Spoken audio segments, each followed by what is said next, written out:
I'm here on the job site with Dale, who's a framing contractor. Hey, good morning. Dale traded up to Geico Commercial Auto Insurance for all his business vehicles. We're here where he needs us most. Yep, they sure are. We make it easy for him to save on all his insurance needs, all in one place, with coverage that fits his business and bottom line. Oh, I shouldn't have looked down. It's all right. We're so far up here. Look at me. Take a deep breath. No, I'm good. So good. Get a commercial auto insurance quote today at geico.com and see how much you could save. It feels good to Geico. You're listening to Heaving Bosoms, the podcast where two best friends recap romance novels while staying connected and taking comfort in the genre.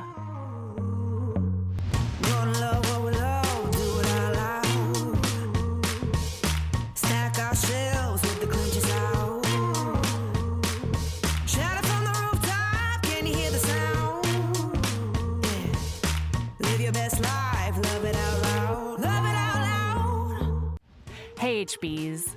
When we left you yesterday, Lily and Belle had just said they love each other for the first time, and both of them shared all of their backstories. And now they're gearing up for a little celebration sexy times. Or at least that's what they hope. Here we go.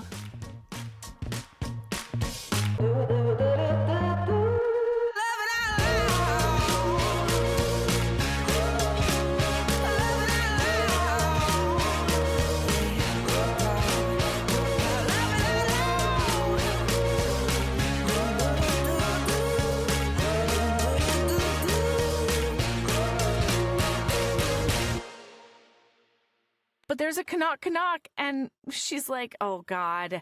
And they hear Leviathan outside, and Lev is like, "Hey, I'm pretty sure you saw the memo about the carnal stuff on the. This is a work environment." And so she goes to get the door. I think she's pantsless, and so she's like, got her head around the door. Okay, yeah, and that's it. She says, "Hey guys, we're kind of busy fucking the sense out of each other right now. Then fucking it back in," Belle added loudly.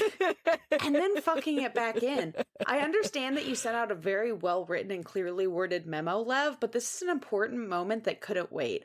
We're sorry." "No, we're not," Belle called.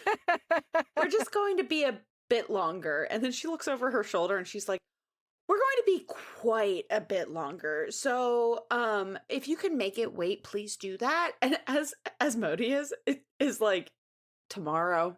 Mm-hmm. And Lev's like, "Yeah. Mm-hmm. I guess. Yeah. Yeah, tomorrow's fine." Well, she bribes him by telling him that she'll write the report he's been wanting. It's cute. It's adorable. And then they do... And even that ends up being really important. And it's just...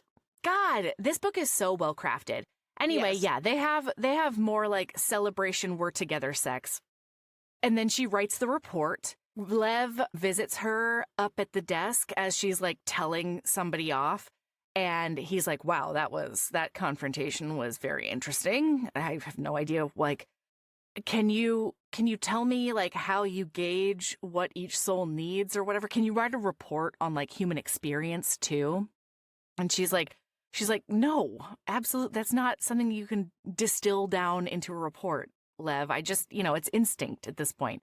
But his thing is like, he's trying to figure out how to turn her position into a protocol.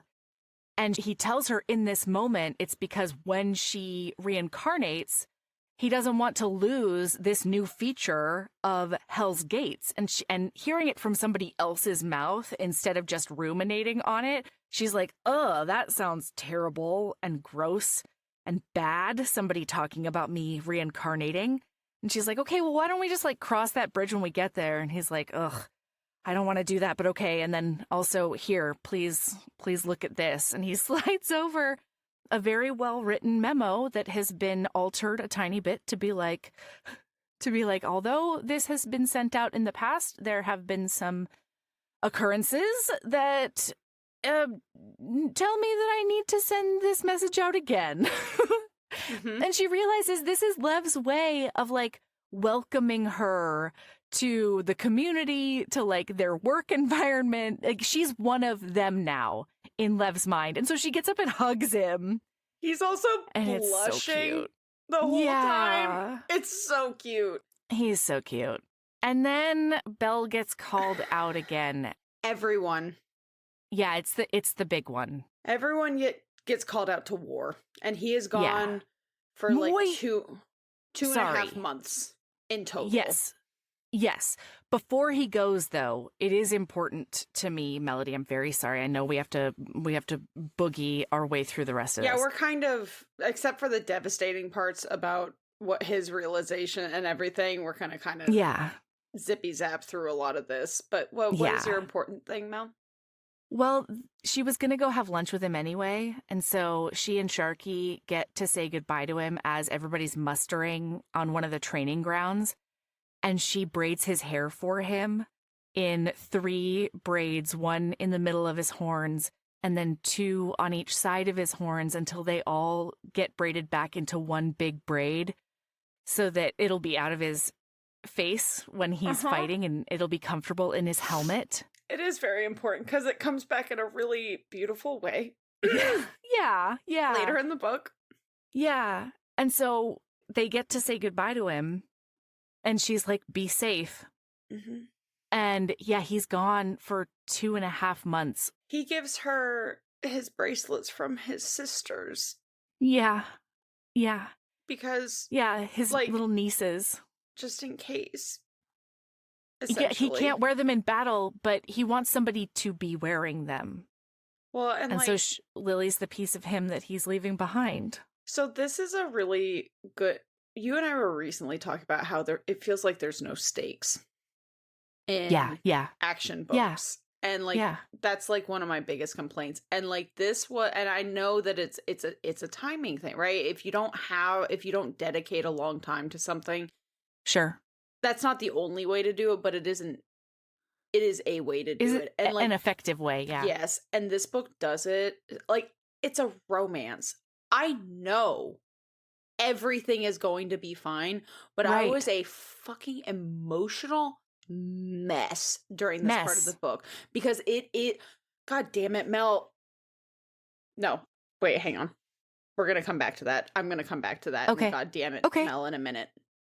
Okay. So, well, cut and that, I think one of the reasons that it is so effective and the stakes are so high, even though it's a romance, is just because of Jaysea Lynn's attention to an acknowledgement of all the forms of PTSD that the characters already have, right? And so you know that even if he is fine, he comes home, the romance will be affected. Everyone will be affected by what happens to him out there. It's also like, from his point of view, we see him thinking at one point, and he's thinking about how, like, I understand. Like, I understood why my father walked into the void, but this battle really makes me get it. Like, this is the worst. They lose thousands. And, like, it's not thousands even that. of You demons. find out just how evil the people trying to come into this universe is. Almost lost it at that part.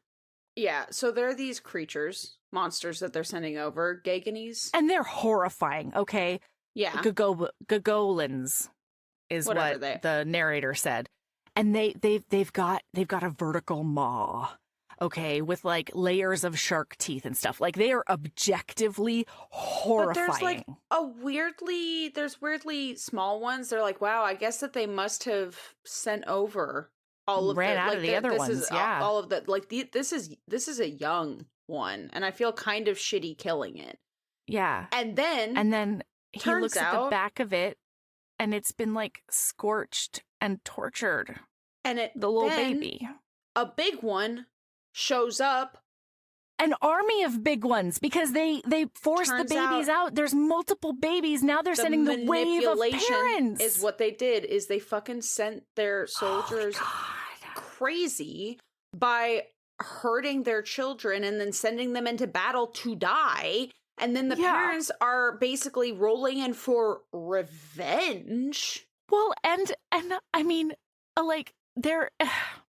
And it's not, it is revenge, right? Like, yeah, like there's definitely, the way that it's written each of the parents is going in the direction of like their baby. Well, yeah, because they're trying to save them. They're trying, like, the last ditch save them. They literally set the babies loose, and then the parents were like, what the fuck?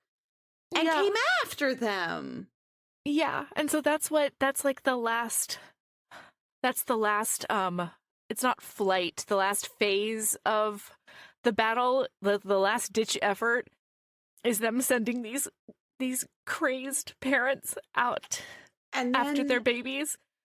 Yeah. And because it's so distracted and distraught and all of those things, it opens its mouth in a way that they normally don't, because it opens it to like the most vulnerable part of their body. And so Belle is holding out his sword. He ends up being completely and utterly not ensconced, like, but crushed in this thing's mouth. As and he everything slams goes his sword down black. the throat, it literally, this was such a devastating end of chapter to read, because it's Belle rammed his sword down his throat just before the powerful jaws clamped around his entire body. One last blinding burst of pain and regret and love for his little family, his Lily. Then everything was gone.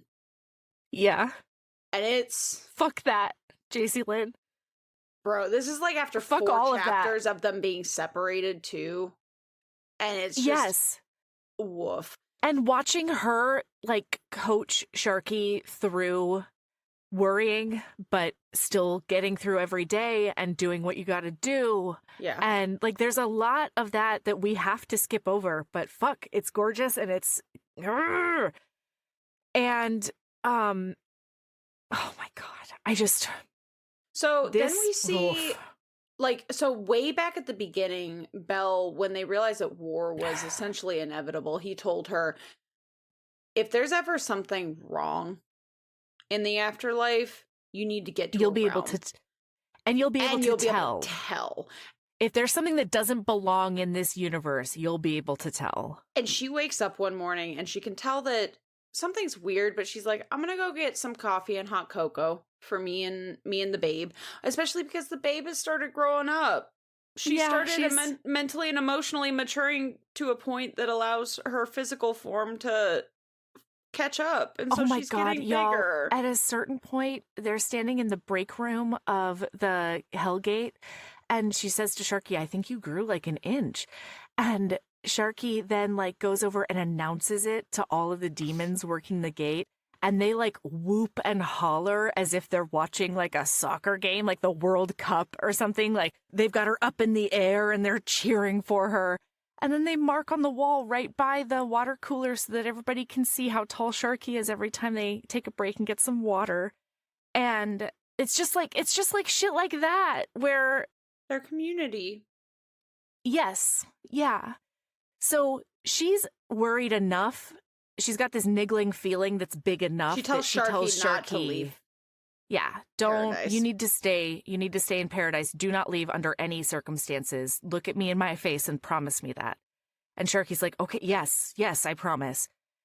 And then as she's going to get coffee, she realizes that like there are other denizens of hell that seem to also feel like things are off. And then Something's there are weird. people who are acting totally normal. And then it's And then beyond there's off. Shit hits the fan. Two A horrifying creatures. shriek.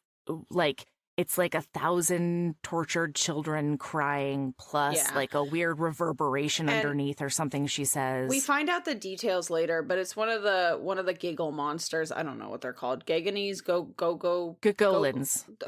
Go-Go's. And Yeah. it I like rolls Giggle in. Monster.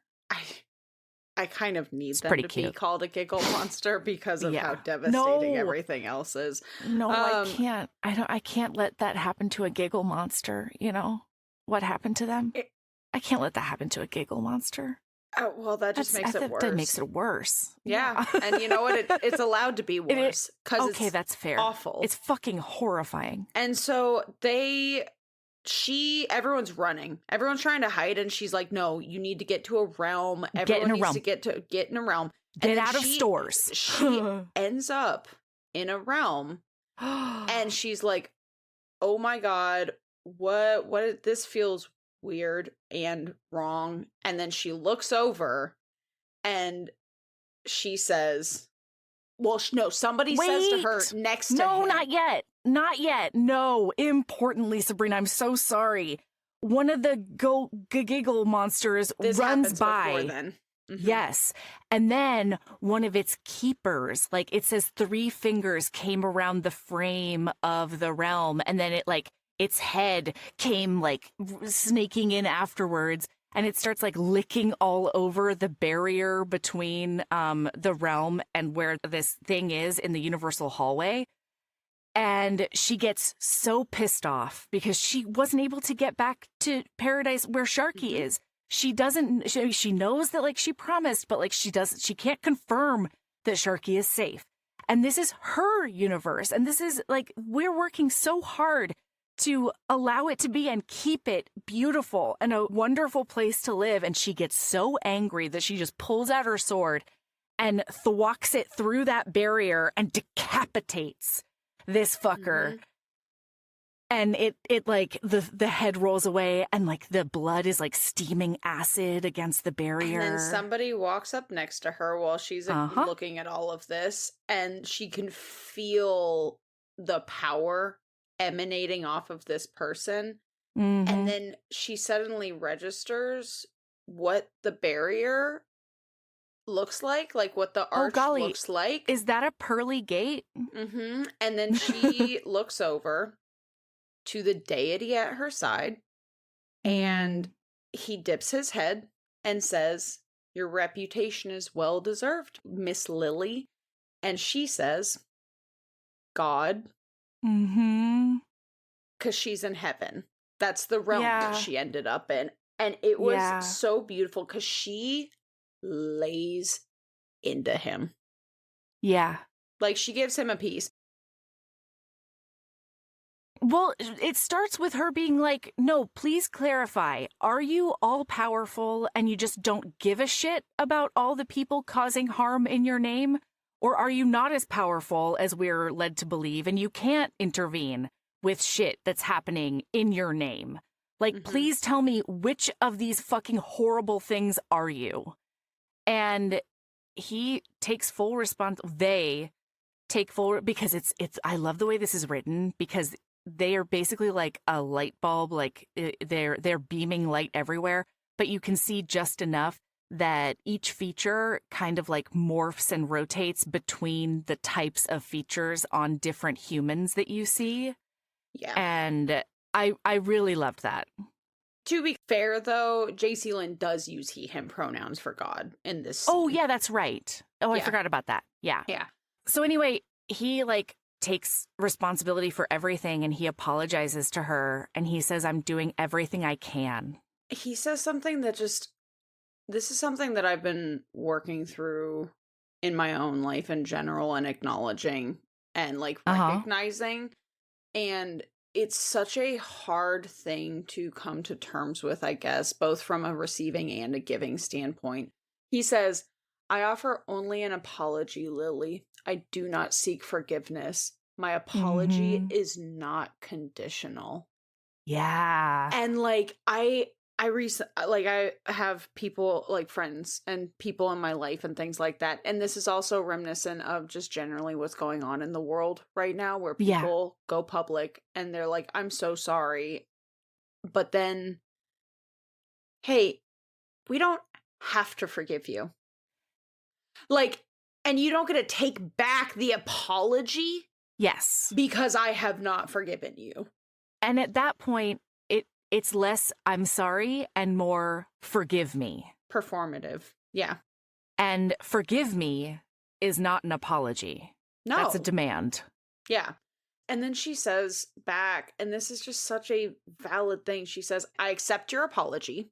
Yeah. I accept your apology. I can't genuinely forgive you just yet, but I accept your apology. Because that is, I don't even have the words to explain why it hit as hard as it did. No, I hear you. Yeah. It hit me too. but in a different way, you know? Like all good fiction, Sabrina. Basically, he says, like, that what he can do, he is doing. And a lot of that is working very, very closely with Hell and re-educating all of the people who claim to worship in his name and undo all of those lessons so that when they do reincarnate, they might be able to make a difference in the culture that Christianity has cultivated in different pockets of the world. So anyway, and then she's like, oh shit, now that there's not any more, because the feeling goes away. She's like, okay, I have to go make sure Sharky's okay. And she runs out there and she sees Sharky like right at the door of paradise.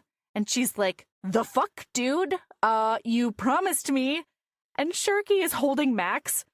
And she's like, well, I promised you not to leave paradise. You never said I had to stay in the house, right? And I was just so worried because there was a weird noise and like you're feeling and so they end up like hugging and reuniting, and they decide that they need to go down to Hell because now soldiers are coming back wounded and they can see that happening in the universal hallway. So they decide to go down and like wait at Belle's house because that's where they're going to get information the fastest. Yeah. So it's a couple of days later, and then she gets the notification while she's at work that Bella's back and they're a healer. Yeah. Like Bella's on his way. And so she goes all the way to his house and she... She works with some Egregorith's guys so that they can swap out at the gates of Hell, and those demons can go and make sure their family's okay. She like organizes all of this to make sure there's coverage at the gate. Yeah, and she's like, friends... I feel like the dudes in level 8 and level 9 could probably just get thrown in cages, you know, for a little while. Yeah, whatever. What do you need? Yeah, and that's basically what they say. Yeah, so she organizes that. And then she's trying to get some information from Lucifer, but because she's Lily, she ends up just like giving him a few minutes of respite. She brings him coffee and she's like, nope, you're in an important meeting right now. You sit down and rest and you can tell me whatever you know when you're done. And he doesn't know anything about Belle. Really. It's also really poignant because she says, so we won? And Lucy says, so it seems... as much as a war can be won. Yes. And like that. There is no winning in war. Yeah. Nobody fucking wins. You just survive. Yeah. If you're lucky. Yeah. So anyway, she ends up going back to Belle's house, and Greg is on the steps out front, and she knows that Lilith and a bunch of healers are inside. Because Belle has come back, yes. He has come back with a pulse, sure. But it's bad. He is, like, more than messed up. And she asks Gregorith, like, why he's out here. And he says, I heard the healers describe some of his injuries, and I know how painful they are because I inflict a lot of them on wayward souls. I know how much that hurts, and I can't handle being in there right now. So she ends up hanging out with Greg for a minute and connecting with him a bit, and then they wait. Mm-hmm. They have to, like, regrow parts of his body. It takes 4 healers, all of their healing energy and all of Belle's energy to make it to the point that he's basically in, like, stable condition. And, like, this struck her... and it struck me too, because they're like reading off all of his wounds are like, you know, cracked collarbone, shattered ribs, punctured ripped spleen. off ear, and a bruised tail. And a bruised tail. And she's like trying so hard not to laugh. She's like, Yep, it's bruised hilarious. tail. It's like a list of carnage and and a bruised tail. So we end up having, and I'm going to zippy zap us through this because, like, there's a lot of beautiful, but I want to get to the funeral. Yes, agreed. So there's like 2 weeks that go by while he's healing. Everybody's, there's like some really funny back and forth with him and Asmodeus because like, they're like, I'm going to get better than before you. I'm going to be a model patient. And then the next day he's like, and I'm done being a model patient. This sucks. Get me the fuck out of bed. I want to fuck my lady. My lady wife. That's the one. Yeah.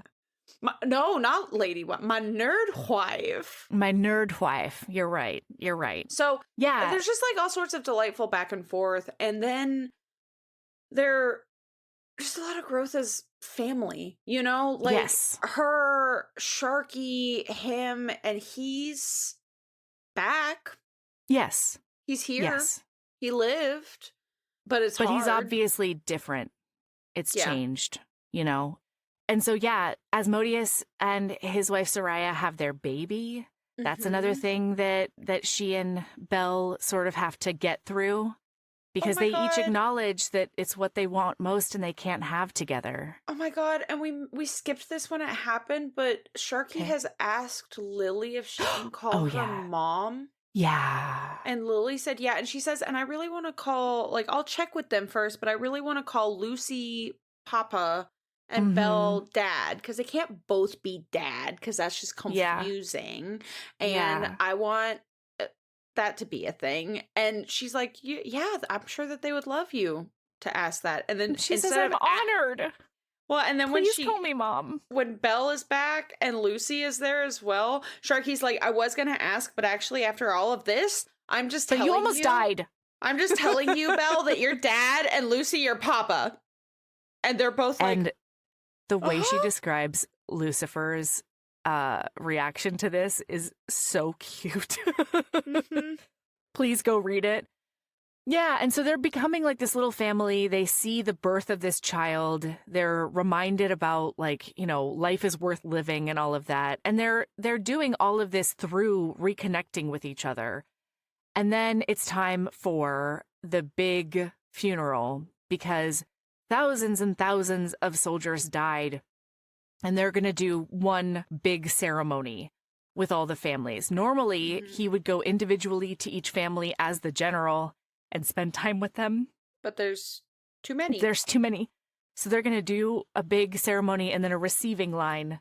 And she says, what do you need from me? And he says, just be there. Like, I'll try, but I don't think I'm going to be myself. Yeah. And alone. And having you there would help. Yeah. And it's beautiful.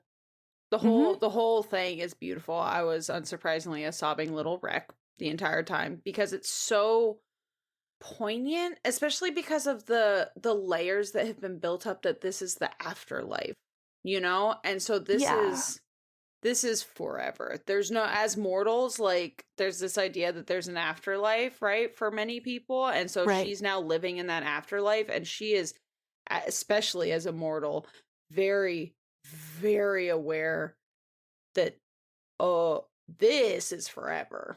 There's no coming back from this, yeah. And so I'm so sorry. I was reading this. I was reading and rereading this when we attacked Iran out of nowhere. And then our president said completely nonchalantly that some will die. That's just what happens in war. And then our Secretary of Defense looking at a reporter and saying that reporting on the 6 dead soldiers that have been killed so far is just an effort to make the president look bad. And so I'm reading this absolutely beautiful text about a general who actually cares, you know, like he wants to be there for each family. He wants to honor them each individually. So does everyone else up the chain of command. And it made real life so much harder, you know? Well, and it's one of those things where you and I have talked a lot in last episode and this episode about how in many ways this book was healing. Yeah. But there were a lot of moments where there is no healing that can come from certain things. It's not healable, especially when you're in the middle of it. And so like there's a lot of things. He didn't take off his hat when the soldiers' bodies were coming off the plane. What the fuck is that? I'm just disgusted. Yeah, this book holds up a mirror to the current world in a not flattering way. Yeah, and it just really sucks. And it's just, there's no... I know. And then he says, there's one more thing I want to do. Will you come with me? Oh my And god. she says, yeah. They go and they get 2 giant bouquets of Lilies. chrysanthemum. Oh, lilies. They were Yeah. lilies. Oh, because somebody else got chrysanthemums, because that really fucked me up. They get 2 giant bouquets of lilies, and they go to the battlefield. The battlefield. 'Cause the way that battle works in hell, or in the afterlife, is there's no decay. Right. Because that's not how it works. And all of the bodies just dry up. And then eventually turn to dust. And this realm specifically, they're giving it a month. So people can go do closure things, essentially. Yeah. And then they're going to seal the realm forever. Mm-hmm.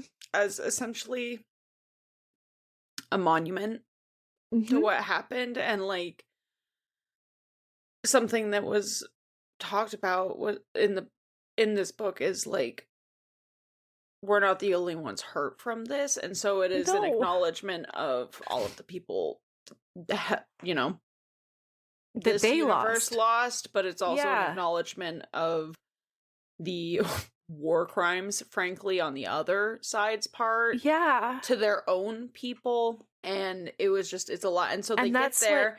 He explains to her about the Gogonis and how they tortured the little ones and then sent the parents in after them. And he wants to honor each of them. And so they give them... Well, they go find the one that almost killed him first. And they leave... And it's draped over its baby. Yep, they leave a lily with it.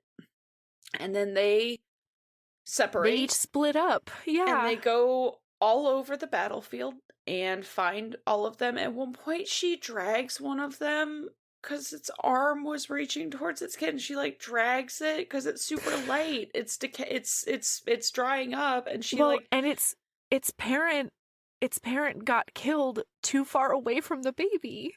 Yeah, and so she dragged it over there and then left a lily. It was really rough. I'm so glad that we did this on 2 separate days. Same. I'm so fucking glad that we did this on 2 separate days. Because it's also just such an example of what honor actually is. Well, it was also this honor, acknowledgement and that like it that includes parent empathy. Yeah, and well, like it's this acknowledgement that that parent almost killed him, right? But like it had a tool in somebody else's yeah. machine. So like it didn't want to be there, and he can't. He talks to her and he's like, "I'm never gonna know whether or not these were sentient beings or if they were just like animals that were used against their will. I'm never gonna know that, but I want to honor them in a way that I would any other soldier of mine." So they meet back up, and when they meet back up, there are other people wandering around as well after the funeral. Yeah. And there's another flower next to theirs because they're not the only ones doing this. Also, there's this passage where Belle looks over at her across the battlefield, and it's something about like, his warrior queen or something like that. He's looking at her and how strong she is and what a beacon she is across this hellscape. It's really beautiful. Yeah. So anyway, now, and so here's the thing. Then I look at the book and I'm like, how is there 20% left in this fucking book? Like we've done, this feels like the climax in the denouement, right? Why isn't it? And it's because it's not about the romance. We need the romantic climax. So we get back there, and then it's so funny because then we see him being like, him and Asmodeus's rivalry to get better soon, and then he gets the go-ahead, and this motherfucker flies his ass to the help desk, walks up to her, scoops her up onto his shoulder, but she's sitting on his shoulder. She's sitting on it. And she's like, what are you doing? And he's like, I can't throw you over my shoulder. Otherwise, your skirt will flip up and show everyone your pretty ass. So this is how it's going to be. And she's like, I can walk. And he's like, your legs are not too fast short. enough. He tells this 6-foot woman that her legs are too short. And she's like, okay. Fair enough. And then I feel dainty. Listener, I need you to understand that in the sex scene that happens immediately after this, there are so many checks that get cashed. Yes. That it is payday at the bank, my friend. It's so good. It's just wonderful. And we can't go into the details, but there is tail stuff. That's all I'll say. That's right. That's right. Cha-ching. Cha-ching, cha-ching, cha-ching, cha-ching. Yeah, and they basically just like end up just staying in bed celebrating each other over and over and over. And then finally like Sharky gets home again. Sorry. This happens before the battlefield and the funeral. Yeah, that's but okay. we skipped it. That's okay. And it needed to be discussed. It did. You are correct, sir. So then like it's life again, right? Yeah. And she's like working at the help desk, and at the funeral Leviathan tried to offer comfort in the only way he could, and that was by offering her a report that he had written up double-spaced, just like he likes it. And at first she wanted to, like, jump down his throat and really fuck him up. But then she's like, hold on, this is Leviathan's beautifully special way of offering comfort. And so she accepts it, but she doesn't read the report. Well, because this is so important, I think, and it's something I feel like is missing in a lot of interactions with people of you can still be mad at them, but don't take it out on them. You can still be upset about something that somebody has done in the timing, right? But it doesn't, if like an awareness that this is just how they care. They show that they care. This is not the time or the place. And I am acknowledging that. I will acknowledge that you care, and I understand that this is you showing that you care, but this is not the time. And she does it in such a kind way that it was just really wonderful. It was just really beautiful. Is that the name of this episode? It was just really beautiful. It's just gorgeous. Yeah. Yeah. And then Leviathan shows up at the help desk to be like, have you read report? Oh, no. First, he offers her a card and he says, my sister explained to me that it probably wasn't a great move to show you the report at that time. And she told me that this is a time for sympathy, condolences, and regards or something. And then she opens the card and it's 4 words, sympathy, condolences, and regards, Leviathan. Yep. And like, it made me so happy. I think my favorite part too is when he shows up at the funeral with the report. His sister is there and she's like, yeah, I didn't know he was going to do this. She's obviously the neurotypical one in the family who's just Lev, like, duh. She's like, on Lev's behalf. Yeah. I apologize. It's so cute. He's like, but it's a beautiful report. It's so pretty. Yeah, he says that that's what comforts me is like focusing on work. So anyway, he's looking at her and he's like, have you read the report? What do you think? And she's like, no, I haven't read the report.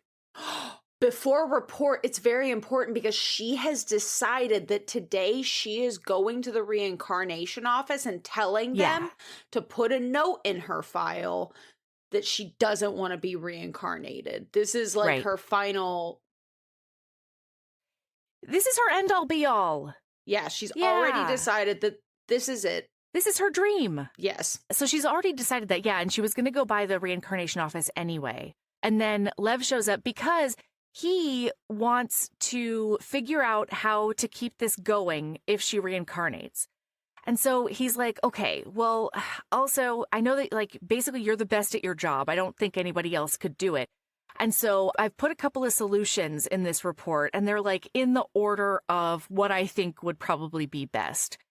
And apparently he was doing a bunch of research, and the very first suggestion is for her to give up reincarnation and be deified so that she can stay and just be help desk lady forever. And most importantly, she Yep. becomes essentially a denizen of hell, Yes. which means she gets a heartbeat. She is, for all intents and purposes, a born denizen. And so he's like, and I don't think you would need to do all of the things that denizens can do. I mean, like, you don't need to have a baby and, like, get married or do whatever. Like, he's saying it so matter-of-factly as a throwaway. From bureaucracy. He's like, Yeah. I don't want to lose my best. And help she's desk like, lady. whoa, back up there. What do you mean get pregnant and have a baby? And he's like, well, I mean, I think, like, if you're deified, like, you can then do all of that because you're living again in the afterlife. And she's like, she just, like, throws everything up in the air and she immediately goes sprinting to the reincarnation office. And Lev. Oh, Lev, you beautiful, beautiful Well, bastard. so, okay, we'll get there. She gets there. She's super excited. She walks into the reincarnation office and she goes up to somebody and she's like, I'd like to submit my application for becoming deified. And the person's like, And they're I don't like, think we that you we can don't do have that. that. And she's like, no, it's super old. Nobody's done it in a long time. He's like, let me go find somebody. And so she ends up talking to the oldest soul that works in the reincarnation office. And they're ancient. She can feel how ancient they are. And they're like, wow, it's been a long time since somebody has done this. Why do you want to do this? And she says, love. And they're like, and you know all of the repercussions of being accepted, essentially. And she's like, yes, I'm giving up my... I'm super excited about it. I'm giving up my reincarnation. I will never be able to reincarnate. My only options are to live or the void. And I'm into it. And that her file appears in front of them. Yeah, because she's like, how do I fill out the application? And then the file appears. And listener, we're zippy zapping because we're going back in time a little bit because Lev, in all of his misguided glory, rolls up into Belle's office and opens his big fucking mouth and announces that Lily has gone to he brought her his report about the help desk and now Lily has gone to the reincarnation office. Yeah. And everybody in that room, Greg, Asmodeus, and Belle are like dumbstruck. Yeah. And then Asmodeus's baby shits everywhere and it smells so bad that the Leviathan cannot function. Like, he can barely breathe. He's trying to get out. And everybody's like, no, Lev, you have to stay and tell Belle what the fuck you mean by that. Asmodeus leaves with his shitstorm. Yes. Greg leaves because he's like, I'm going to get fucking Leviathan because we're going to get some fucking answers. And now Belle, and I loved this from Belle's point of view because Belle is sitting there and he's like, I'm freaking out right now, but I also trust Lily enough that she is not going to just disappear on me and Sharky and everybody. And he's wondering, and he's wondering if this is why she had been like a little bit quiet lately. He knew that she was working through something and she would talk to him when she was ready. And what she had been working through is, do I want to give up reincarnation forever? I think probably yes, is what she was working through. And then he, just to reassure himself, her file stays in his desk. And he opens his desk drawer to like hold her file and reassure himself. And as he goes to grab it, it disappears. It's gone. And he's like gutted. Oh no. Yeah. And so that essentially was the application. Her telling that person that she wants to do it because of love. I loved it because her inner monologue is like so many of the teeny tiny things that happen with them throughout the day. And then the word she says out loud is just love because it encapsulates everything. I'm so sorry. Okay. We're coming back to the love because we forgot about the braids coming back because before the funeral. Oh, yeah.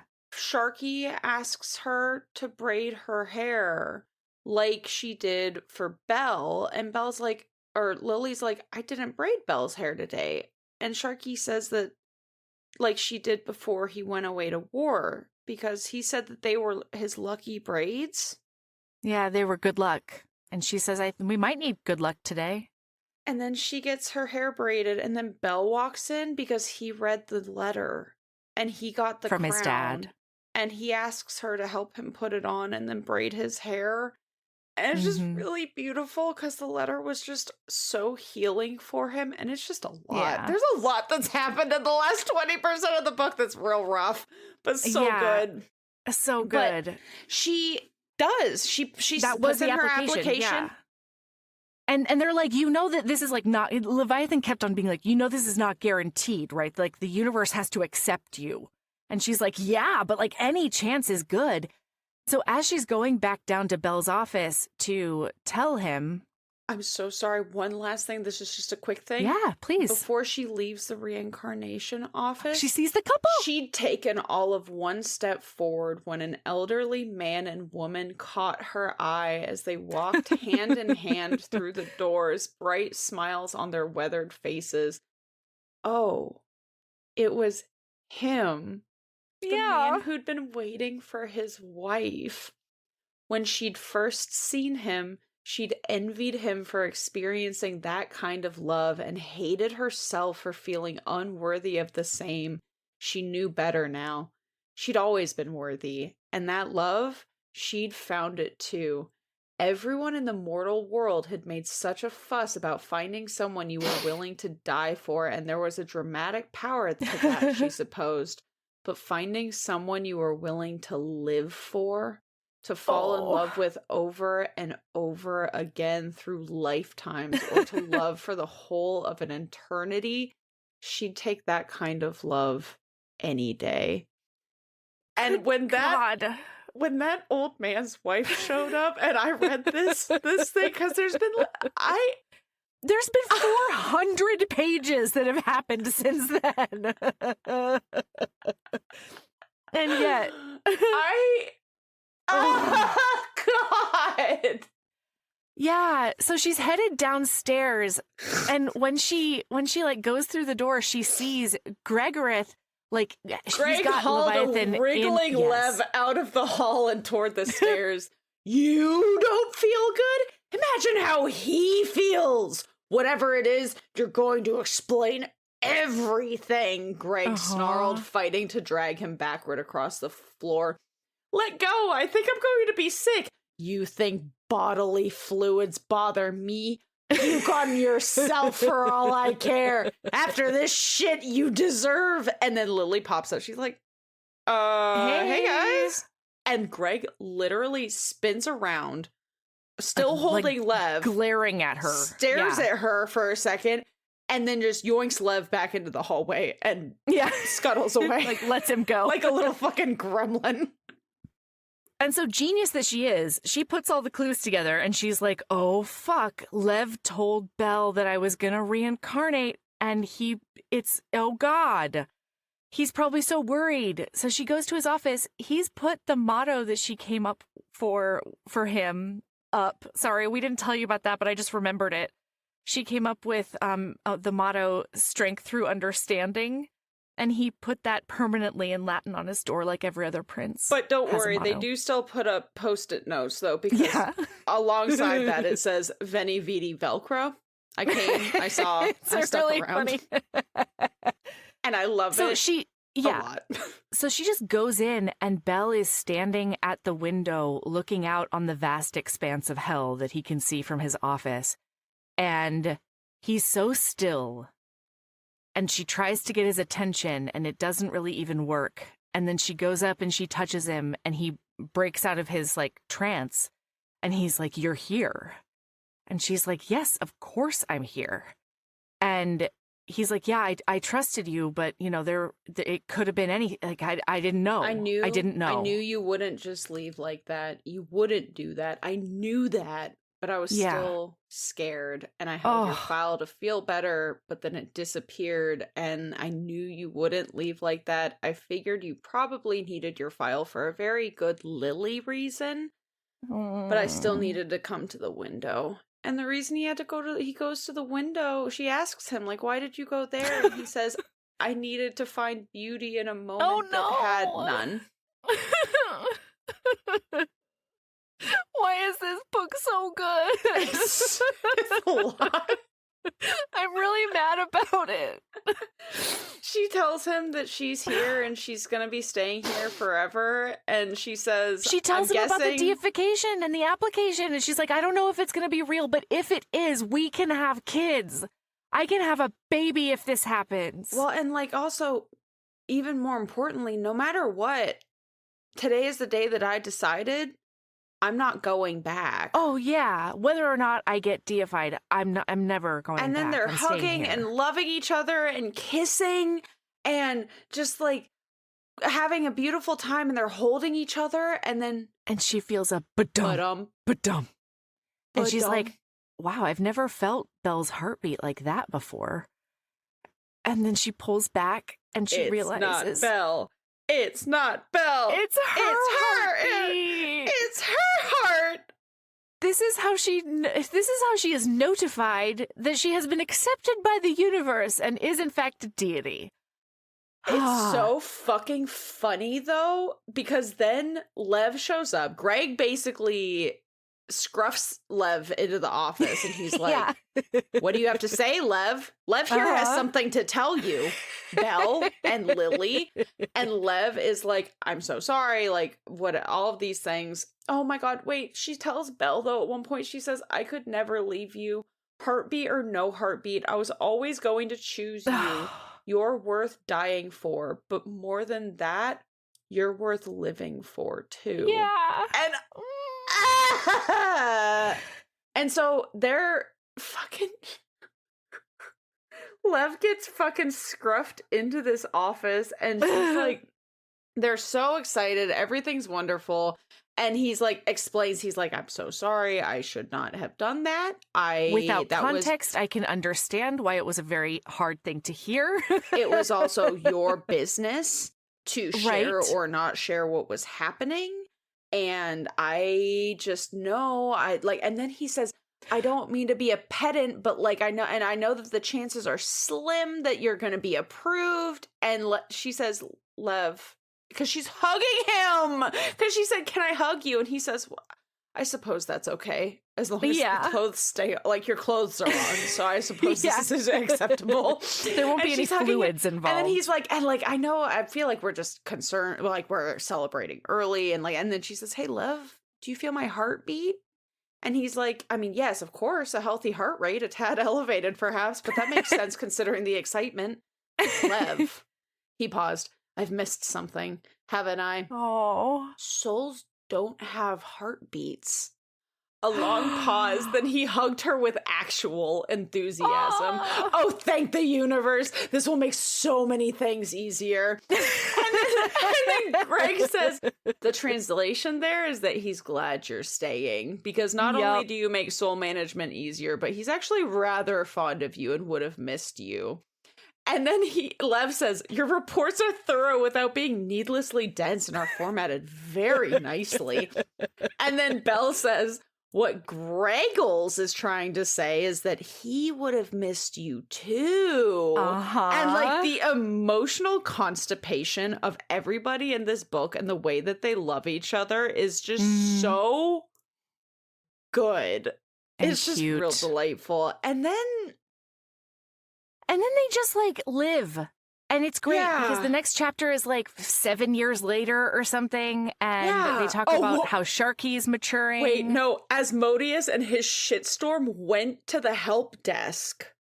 Oh, that's right. For Lily. And he calls her and he's like, where are you? And everyone goes, because he sounds like he's a general. He's like, he's coming in her jugular. He's not fucking around. And she says, excuse me? And he says, where are you? And he's like explaining all of these things. And he's like basically yelling at her. And he's like, I can't believe that you did this. And in a more literal, what the fuck? Lev said you're going to the reincarnation office. And I thought Lily wouldn't do that without so much as a decent fucking explanation. And he's like losing his mind. And she says, stop. I understand that you're upset and worried about Belle, but you don't get to fucking talk to me that way. Yep. You don't get to do that. And then he's like, shit, I'm so sorry. Like, you're right. And then Belle pops in and he's like, of course she's right. What the fuck, Asmodeus? And he's like, oh, you're with Belle? Everything? Oh, so everything's fine? I'm going to go get murdered by my wife for talking to you like that. Okay, bye.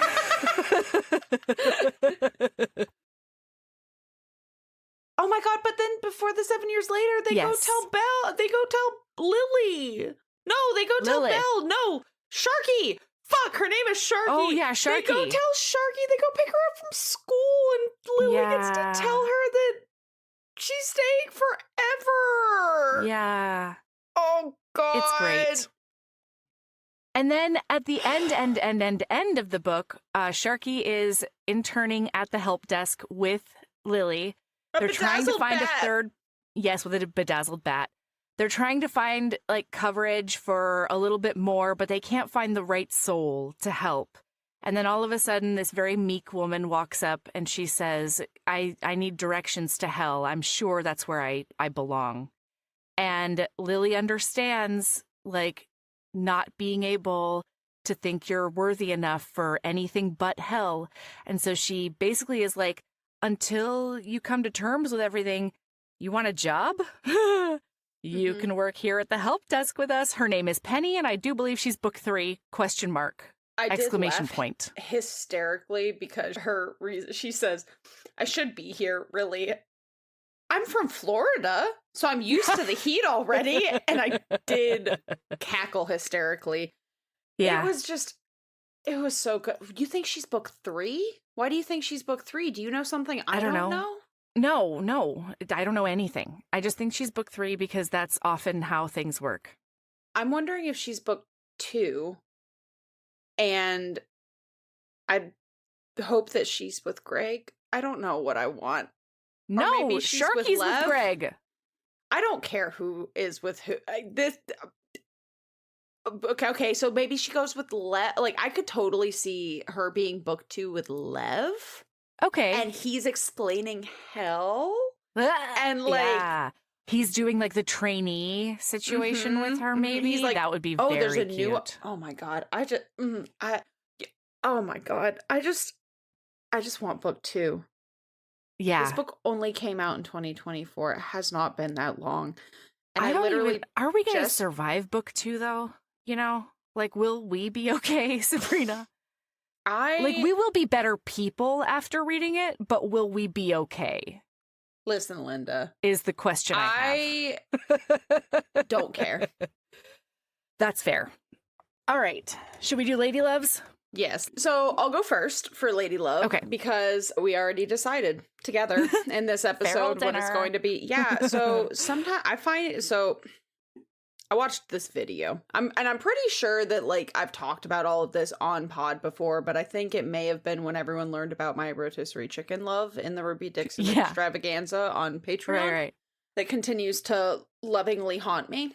And I saw a video of 2 women who occasionally do, like, I don't even remember what they call it. It's like feral chicken time or something, where they take a rotisserie chicken and they just put it in the middle of a tarp.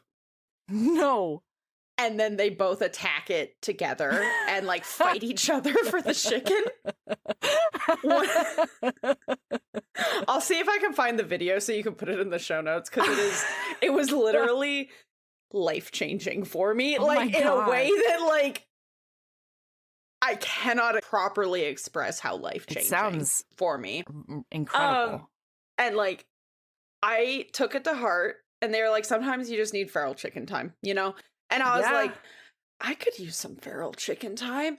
And I did go buy myself a rotisserie chicken, and I didn't tarp it up, but I did, like, just go in on it. Like, there was no higher level thinking involved. It was exclusively, I am using my God-given forks at the end of my arms to get this into my face as fast, like, in whatever way feels best. And like, whatever there's no such thing as too feral, you know, like, just fucking, but I have now expanded it, right? Where if I'm feeling particularly dysregulated, sometimes feral dinner just sounds really good. And essentially it is, whatever I eat, I'm just eating it with my hand. I literally wear clothing that it doesn't matter if it gets all over me. Yeah. Let me put it this way. I need a shower when feral dinner is done. You know what I mean? Like, there's no washing my hands and washing my face. Like, yes. There's no napkins involved. Like, if I get it on me, it's just there. And it's so funny because I'm so not this person. Sensory. I wear gloves when I cook. I wear gloves usually if I'm eating something with my hands, if I can. You eat and Cheetos with a chopstick? Gloves usually. Or gloves. Gloves. But like, it doesn't matter. Like, the point is this is so antithetical to everything about me as a person. Yeah. But by God, sometimes I let myself be a creature. You know? Ooh. I just go fully feral. And wow, it is just really nice. And the minute it's done, because it's like a switch flips. Yes. Yeah, it's like I do the thing and it's just everything, and then all of a sudden like my brain like turns back on and I'm like, everything is gross. I have to go wash now. Yeah. I need a shower. It's like post nut clarity, but more positive, you know? Yeah. Like, instead of being like, did I really just come to that? It's like, oh boy, I'm glad I prepared. By the way, this is a mess I can clean up immediately. By the way, this is my PSA though, is make it so that it's not going to be a problem after the fact. Like, give yourself that much leeway for being a creature of higher ordered thinking. Because that's a mistake you make once. Sure. Because the first time I did feral dinner, I just went for it and I was like, this is a problem. Yeah. This is a fucking problem. Dogs love feral dinner. Oh, I bet. Yeah, I was going to ask if they have to go to prison when you do feral dinner. No, they don't go to prison, but I am also not as big on no beg as I usually am. So they're usually directly under my feet. Well, you're one of them at that point. Yeah, it is. There are four creatures in this house with very little going on upstairs. Love it. And it's just really nice. And I recently did a feral dinner. I had some leftover Greek food. And so I was just I went ham on that shit. It was great. I cooked all of it. And then I literally just like put it on a tray. Yeah. Like a cookie tin tray. And I was eating, like, just shoveling rice. I had like fucking hummus. Yeah. Just like on my fingers. Usually I could not. But I was like, hummus, and like just like there was rice places. I had there was like lettuce all over. There was fucking chicken. It was delightful. And then also like some just leftover mac and cheese, just shoveling that shit in my face with my bare hands. And you know what? I just really like a feral dinner sometimes. I've actually been feeling extremely dysregulated kind of in general the last little while, and so there's been more feral dinners than there usually are in that amount of time. And fair enough. By God, I feel better after I do it every single it never doesn't work. I've been doing this for years now. And like, I kind of actively don't do it every time I want to do it, just because I don't want to lose the magic of it. Totally. You know, it's a special occasion. Ooh, yes. And it is also like, I'm not opposed to feral dinnering with others. I feel like you and I should have a feral dinner when we hang out in person. Maybe. I think, honestly, Melody, do you want to fight over a chicken on a tarp? Because that's actually what my number one desire is to fight over a chicken on a tarp. I mean, we both love rotisserie chicken that much. So it might be a thing that happens. Yeah, I want to do it. So I'm going to find this video and send it to you because, like, please. It is, yeah. But anyway, so that's feral dinner. Just fucking use your God-given forks and go to town, baby. Yeah, dig in. I love it. All right, what's your lady love? Okay, my lady love is remembering our roots and not allowing the establishment to rewrite them. So, this weekend I met up with a friend. I don't like the whole family went. We went and had Korean barbecue. Fucking delicious. But as we were talking, it was just like we were sitting next to each other, she and I, and so we would have like a lot of side conversations during the meal. I don't remember how we got to it, but one of the things I remembered, and I told her, I was like, do you know where the phrase redneck comes from? And she's like, no. And I was like, because I recently learned it. So when we think redneck, you know, it's a country person or whatever. And to like modern rednecks are oftentimes like, you know, like Toby Keith country listeners, right? A lot of people are like, we'll put a boot in your ass. It's the American way, and like back the blue. And You mean like post 9/11 country? That's exactly it. Mm-hmm. Yes, exactly it. And like, you know, like back the blue, you know, they're very like pro cop or whatever. Mm-hmm. And originally, rednecks were maybe like the only natural predators for cops, at least in Appalachia, right? Mm-hmm. Like they were mortal enemies. And so I was like, I just recently learned this. Redneck comes from the coal mining revolt in Appalachia in like 1921 or something. So what happened is like big coal came in. Everybody started working for them. They created those company towns so that they only paid you in company money that you would spend at company stores. Everything stayed in the ecosystem of the company.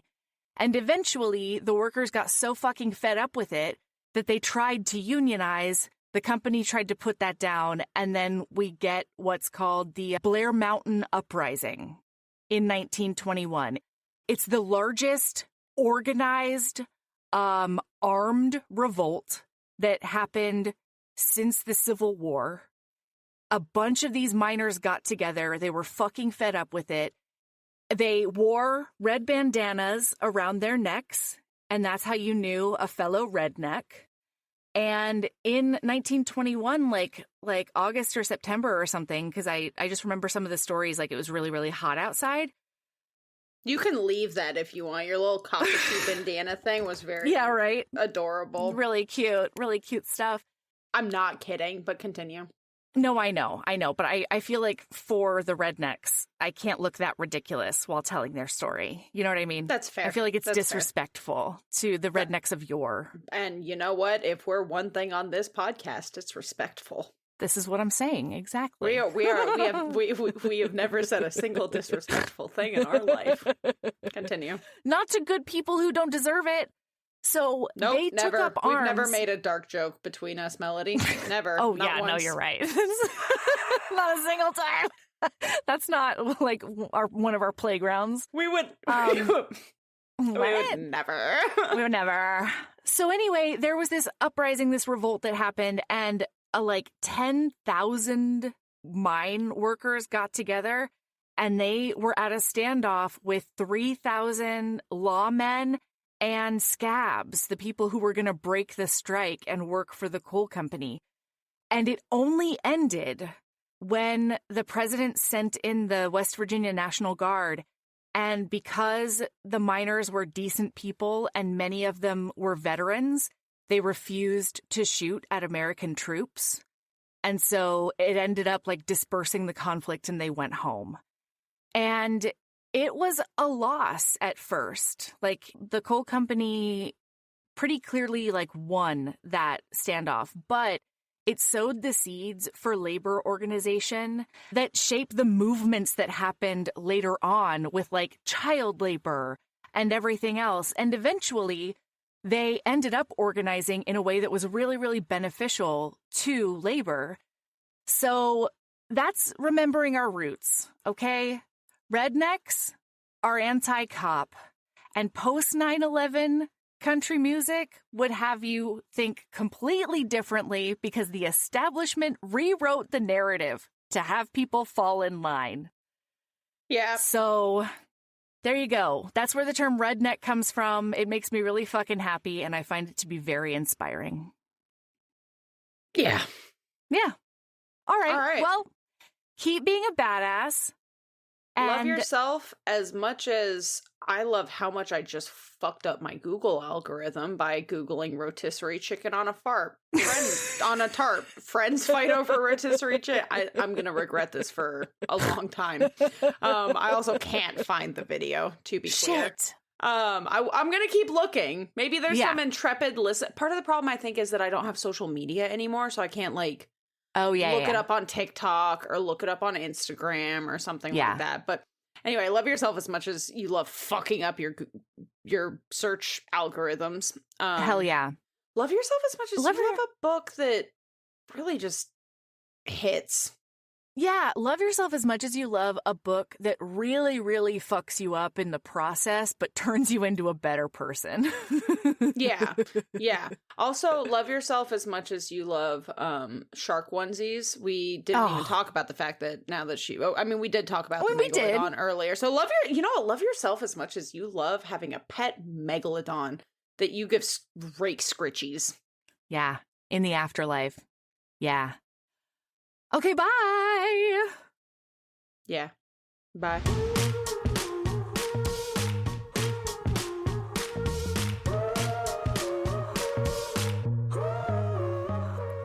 Thank you for listening. Next week, we'll be back with the young adult novel Autobiography by Christina Lauren. Heaving Bosoms is produced by us, Melody Carlisle and Sabrina Bradley. Editing is done by me, Melody Carlisle. Our theme music is by the incredible singer-songwriter Brittany Fonts, and our art is by the ultra-talented author Kate Pryor. If you like our show, remember to follow us on your favorite podcast app, rate us 5 stars, and leave a review. That one small action is a huge way to help the show. If you want to get in touch with us for advertising inquiries or anything else, you can email us at heavingbosomspodcast@gmail.com. If you want more of us, visit patreon.com/heavingbosomspodcast. You can also find us on Instagram at Heaving Bosoms, on TikTok at Heaving_Bosoms, and in our Facebook group, the Heaving Bosoms Geriatric Friendship Cult. See you next week.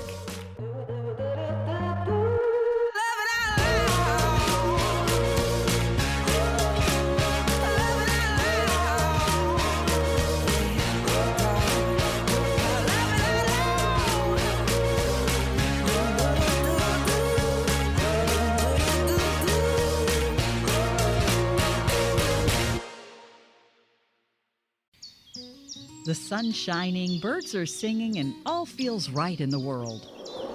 Until the season changes, and suddenly you lose your motivation to get out of bed. In fact, 1 in 5 people experience some form of depression, no matter the season or time of year. At the American Psychiatric Association Foundation, our vision is to build a mentally healthy nation for all, because we want you to live your best life and be your best you all year round. Please visit mentallyhealthynation.org to learn more.